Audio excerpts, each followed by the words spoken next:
You're listening to episode 74 of the Fed and Fearless podcast. On today's episode, I'm chatting with Natalie Newhart about how active women can improve their emotional health so they can see results in their body composition and performance. So stay tuned. Hi, I'm Laura Schoenfeld.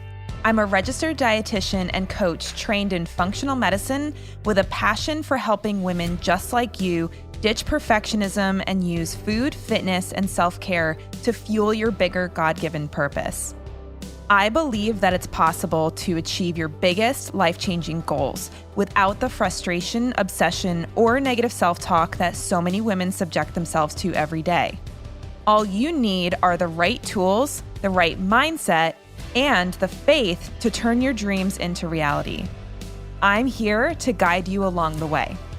The truth is that you are so much more than a body, and I'm on a mission to help you change the way you think and act at a core beliefs level so you can transform your physical, mental, and spiritual health from the inside out.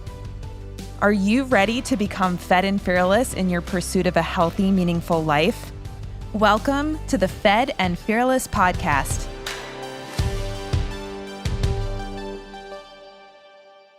Hey everyone, welcome back to the Fed and Fearless podcast. I'm Laura Schoenfeld, your host, and today I'm chatting with someone who has an extensive history of undertraining and overeating, and through her own experience overcoming it, is now able to coach others to be able to get the results that they want in the gym and to not have to be obsessed about their food and fitness to be able to do so. So today's guest is Natalie Newhart. Natalie is a former professional CrossFit athlete, national powerlifter, national physique bodybuilder, and CrossFit gym owner in Vail, Colorado.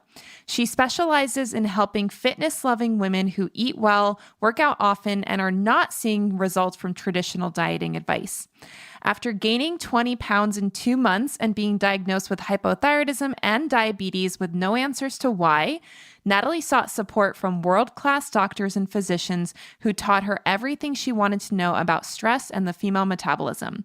That was how she became obsessed with learning how stress impacts women's bodies, and she's now on a mission to get this information out to all the women out there that are spinning their wheels and deserve to see their hard work pay off. So like I said, Natalie has a really interesting personal story, kind of shocking as far as the changes to her health she saw in such a short period of time, but not one that is uncommon in the world of competitive athletics like CrossFit. So if you or someone you know does CrossFit or does a workout style like CrossFit and is seeing a lot of changes to their body that they're not trying to see happen, so unintentional weight gain, hormone issues, fatigue, all of that stuff that can come from excessive training and excessive dieting, then this is an episode that I definitely recommend listening to. And then I would recommend to check out Natalie's work and her Instagram page to see what she is teaching about how to overcome this challenge. So I was really happy to have Natalie on the show with me. And without further ado, here is Natalie Newhart. All right, everybody. Well, I'm super excited to have with me on the show today, Natalie Newhart. Welcome to the podcast, Natalie. Thanks. I'm so excited to be here.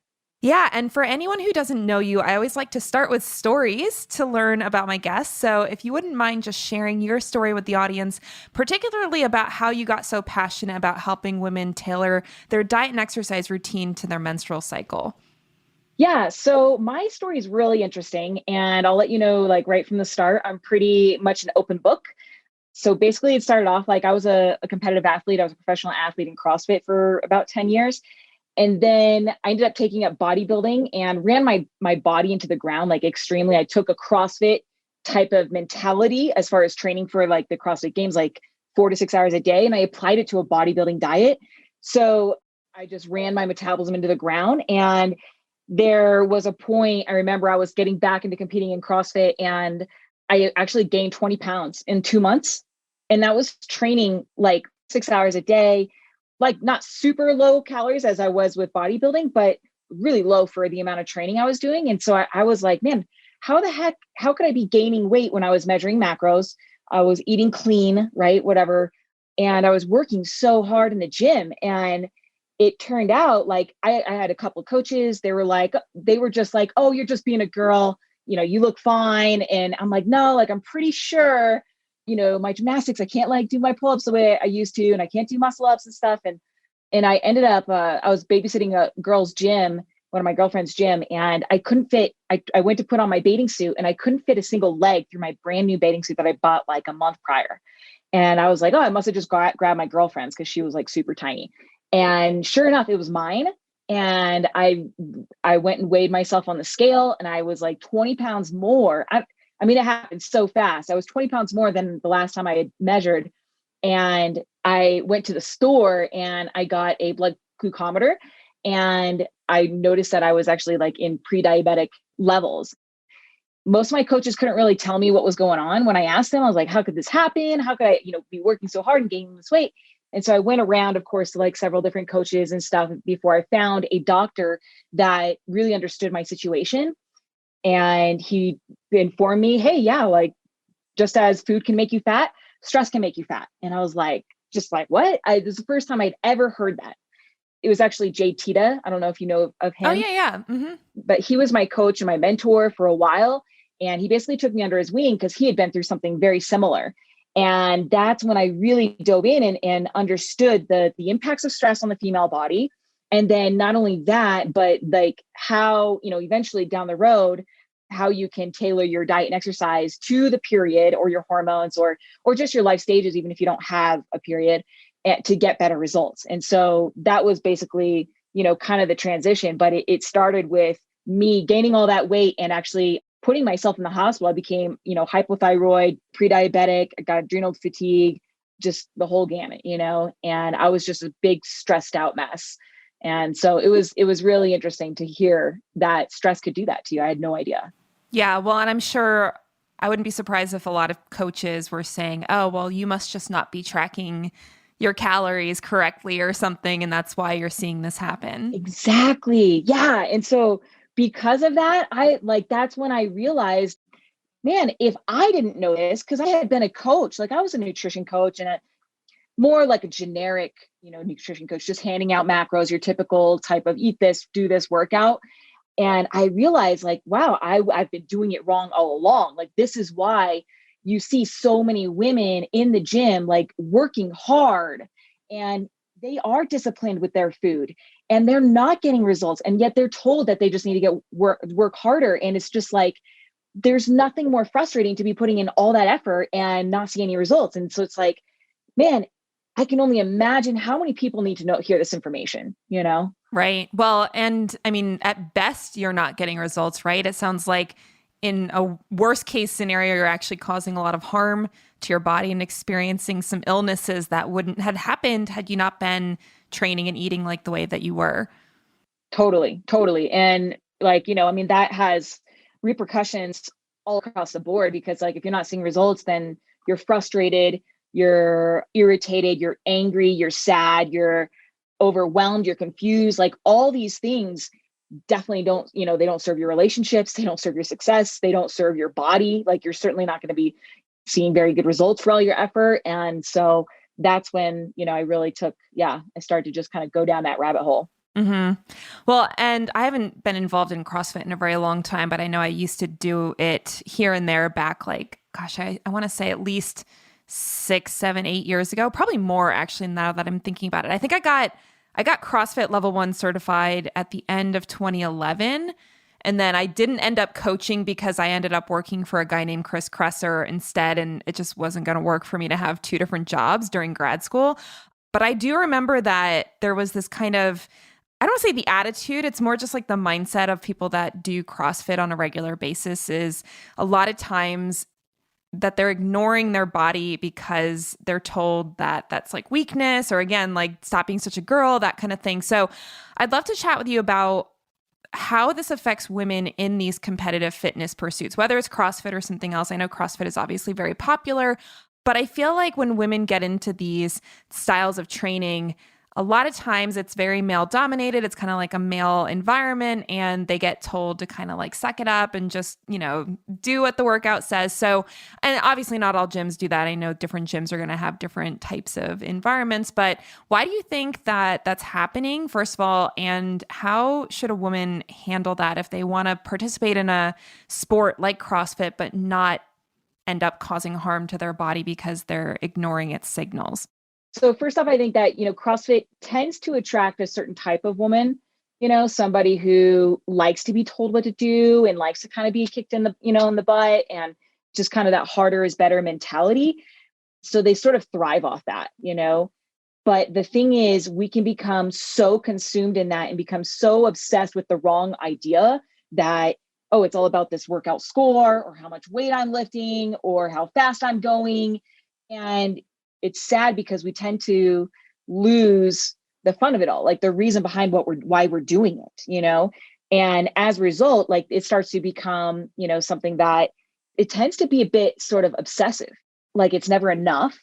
So you find yourself doing more and more and more to a point where it becomes very unhealthy to the body. Like it's something that maybe worked in the beginning when you were like in your 20s, but once you start passing like 30, 35, like not only is the body not responding, but you're also just burnout, exhausted, and it starts to feel like an obligation. So it's really tough, to tell you the truth. Like I can't even go to a CrossFit gym necessarily anymore and not feel tempted to get sucked into that environment or that mentality, because it's kind of what they take pride in, it's like, it's what they talk about, and they talk about everything's about doing it this way, like the full depth, and you have to go hard, like you have to go hard in this workout, rather than listening, hey, what does my body feel like it needs right now? So just like diets, it sort of just kind of separates you from what you actually need. And it becomes a huge disconnect. You all of a sudden need somebody to tell you how hard to go, what to do, what to eat, rather than paying attention to your own intuition or your own, what your body is saying. And the deeper you go down that hole, I feel like it's really hard for you to stay connected with your body unless you've sort of done what I've done, where you drove it so hard where you had to realize another way, and then, but even still, like I train myself to listen to my body very well now. And even if I were to go back into the gym, I know I'd feel a little bit of pressure of picking it up or like going faster or looking at the clock, or just instead of just doing it just because I love to move my body, and as soon as it starts becoming like feeling like a chore or an obligation, like that is where it starts to not feel fun. It starts to feel like, oh, this is something as soon as it starts feeling like something I need to do, I should do, I have to go hard. Like that's going in the opposite direction that we really want, right? Isn't it something like what we all want is feeling vitality and freedom, enthusiasm for our workouts, not feeling like it's a chore. So yeah, that's a tough one, I think, for a lot of people who get into that, but especially if you tend to be a competitive mindset, Yeah. Do you feel like that mindset's more harmful to women than men, or do you feel like it's kind of equal and maybe men just don't talk about it as much? 100%. I think it's harder for women, 100%, because a lot of us like it. We like it in the beginning. It is fun, but there's a point where that mentality doesn't serve you or your body anymore.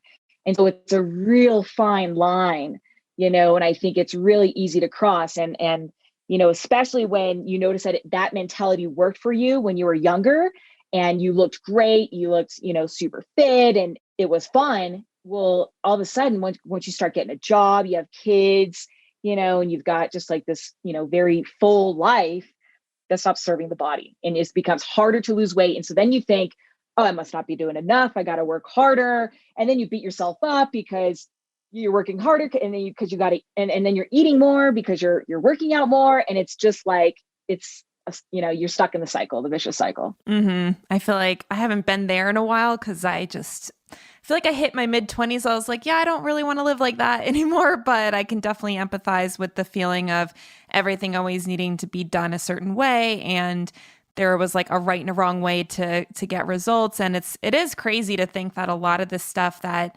is put forward as being the answer to get really fit oftentimes does backfire on a lot of women. And then it's like, well, then what's even the point of doing it? Like if the goal is to get more quote unquote fit and you're harming your health and gaining excess body fat, that isn't necessarily, and it's not to say that having body fat is bad. Obviously it's not, and women need it. But if you're gaining weight in a way that is not actually necessary for your body because of the excessive training and the stressful dieting and all of that, then at that point, it's like there literally is no purpose other than just, checking that box and saying, well, I followed the rules, so I get my little gold star for the day, even though I feel like crap and I don't look the way I want to look. Exactly. And I think that's something that we tend to not do enough, is we just do what's worked in the past and we just assume it should work in the future. And instead of assessing, hey, is this strategy working? And okay, I'm working hard and I'm not getting any results, so we have to change the strategy. But we get so comfortable with doing what everybody else is doing or what worked in the past and just think that we're not doing it hard enough. So we're taking a strategy that isn't working and we're just doing it harder.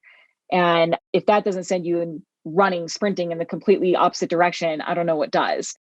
So I know that there are some people out there that argue that if you are gaining weight, it's because your calories are out of balance, right? Like you're eating too much, you're not exercising enough, or even if you're exercising a lot, somehow you're eating more than what you're burning from a energetic perspective.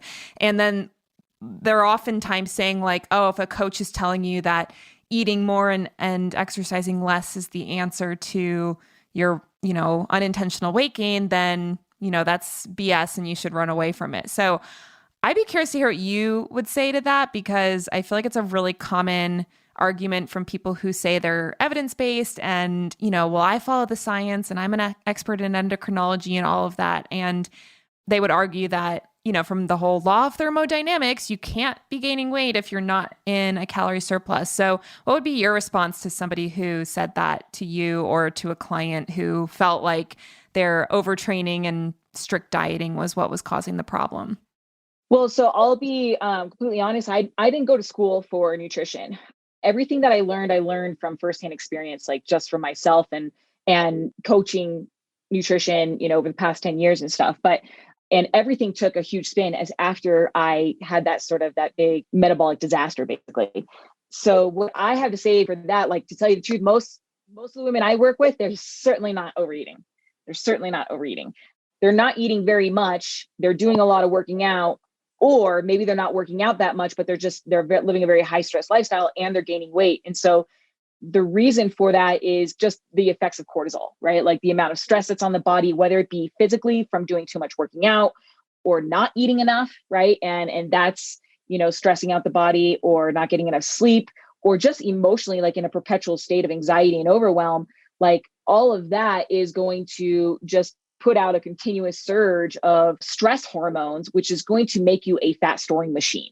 Because when you're putting out all that, adrenaline and noradrenaline, you're releasing a lot of blood sugar into the body and insulin levels are really high. And so you don't even have the ability to burn fat because you've got so much cortisol pulsing through your body.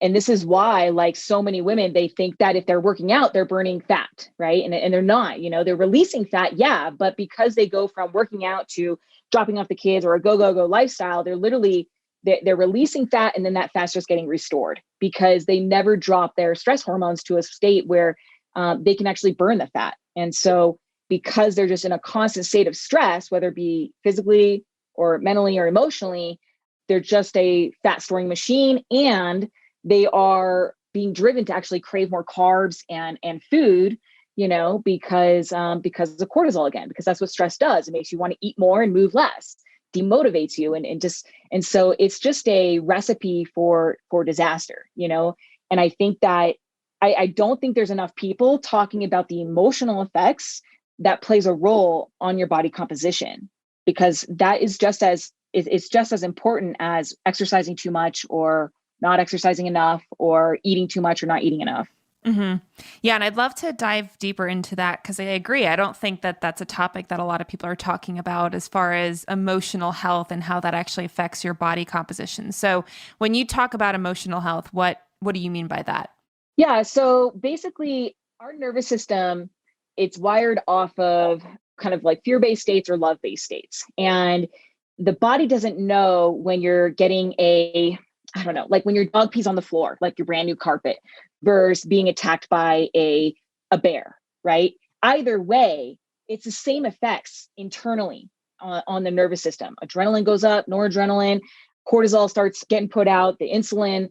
And as a result, like it's the same exact thing that you're causing the same reactions internally, which is going to be the same thing as when you're eating too much, right? You have all this insulin pulsing through your body. So the emotional of like feeling stressed, frustrated, irritated, anxiety, overwhelmed, things that people live in constantly 24/7, just because it's the way that they are thinking on a continual basis, it's causing their body to be in this high stress state, in a position where it doesn't matter how hard you work out or what you eat. You are so stressed out. You're not burning, like, you're not going to be in a fat burning state.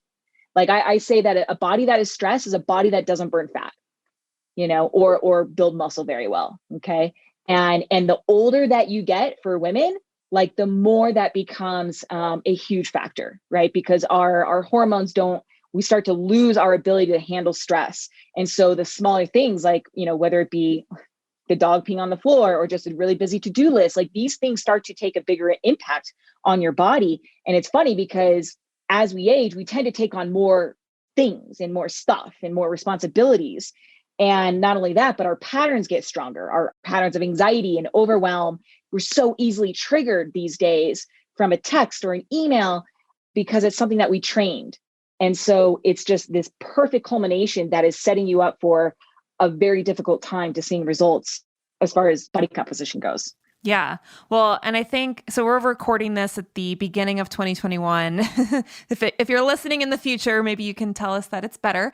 But what I was going to say is that obviously last year, 2020, and even the first couple months of 2021, I'm feeling is like not necessarily a lot better.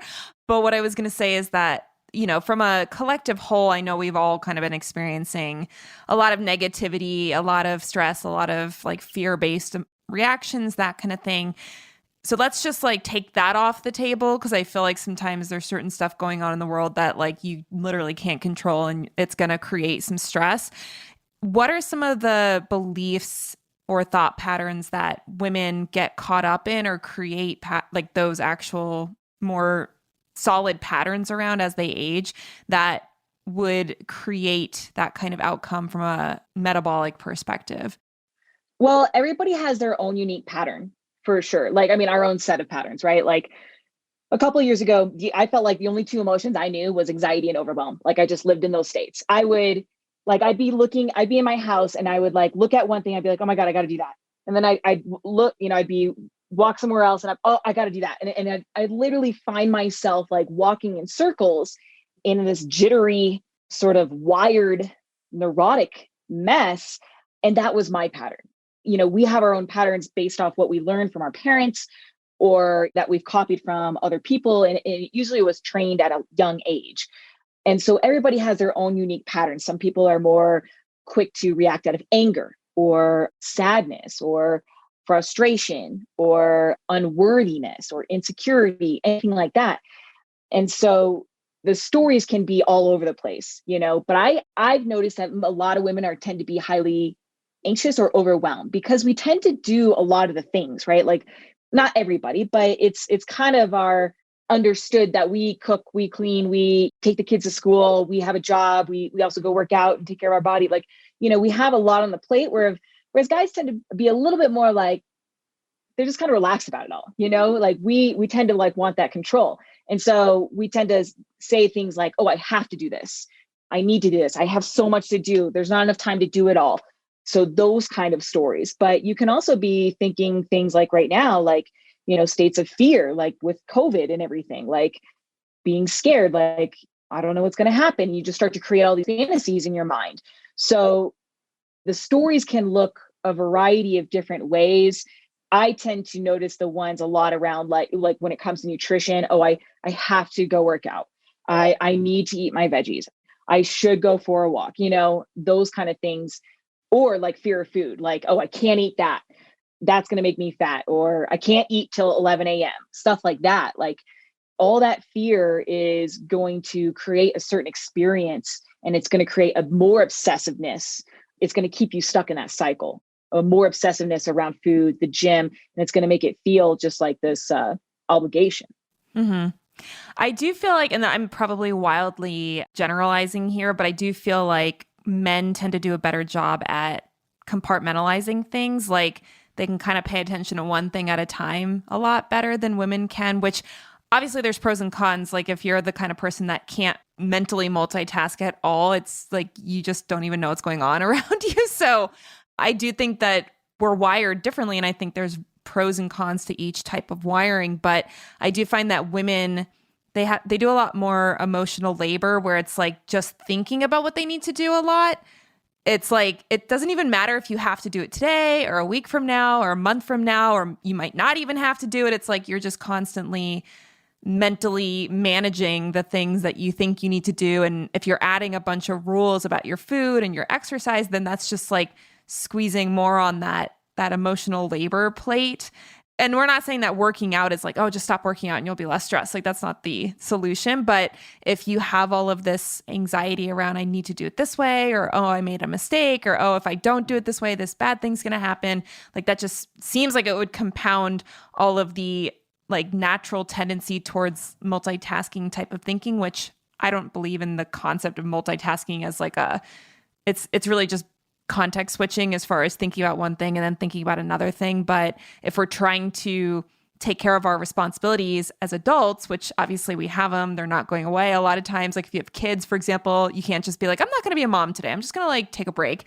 So it's one of these things where all of those other concerns that are really self-imposed, they end up creating even more of this overwhelm of like trying to manage all this stuff that isn't like, you know, it's spilling off the side of the plate because you can't really reasonably manage it all. So I don't know if you've noticed that before. And like I said, I'm probably generalizing pretty significantly, but I do find that most of the women I've worked with, they tend to be a lot more thinking about all the things at the same time versus like, I know my husband, like he can get so focused on one thing to the point where he doesn't even like hear anything else that's going on. And I'm like a little jealous of it sometimes. I totally agree. And that's why I've specialized in women, because I just think that they take on so much, you know, whereas guys, they just seem to be able to turn off a little bit easier. And whereas we have a very difficult time tend to give ourselves a break, like to give ourselves a permission to just to not do anything.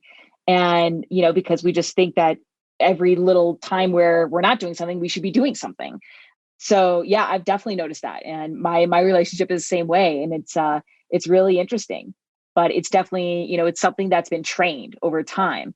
It's a pattern that we've learned. And the thing is to just start realizing that instead of reacting to everything, and is to start making everything a conscious choice, like being very clear. Okay, is this the life I want to know? Do I really want to live in a perpetual state of anxiety and overwhelm, regardless with whatever it is, like just in general with, you know, life, business, your body, etc.?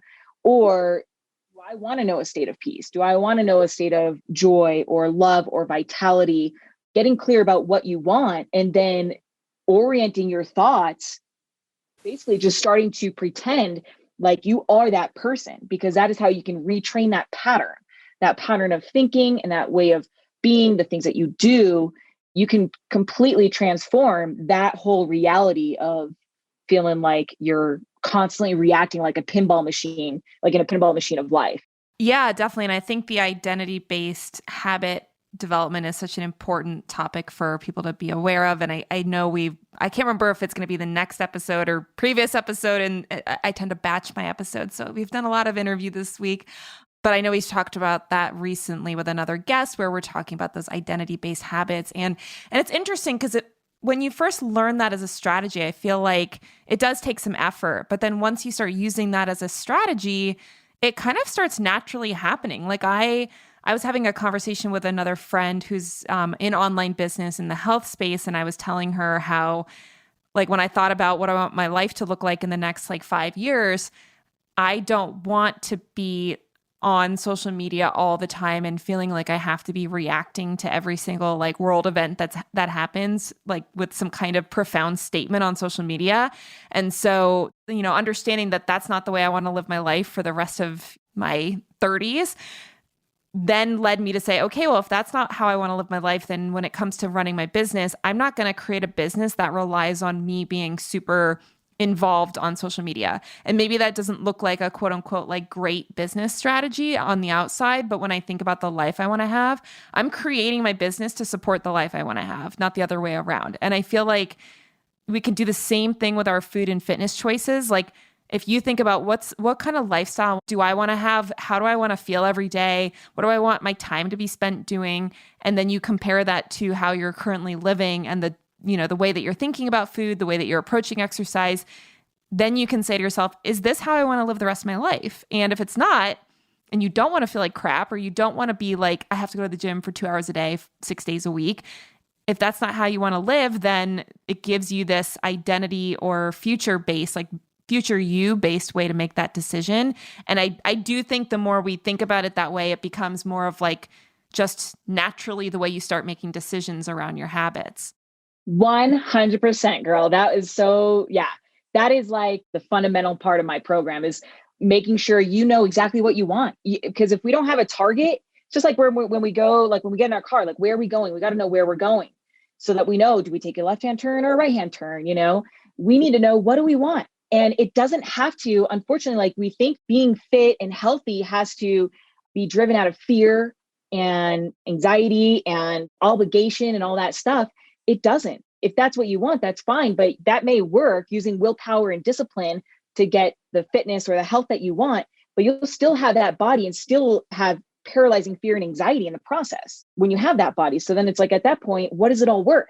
If you can't even enjoy the life that you have with the body that you now have, because you're so obsessed with food or the working out, or I don't know, like, gaining weight or whatever. So it's knowing, hey, what is it that I want to create as far as with my body? I want to feel a sense of vitality, and I want to feel athletic and flexible and strong. And I want food to be an afterthought rather than a forethought.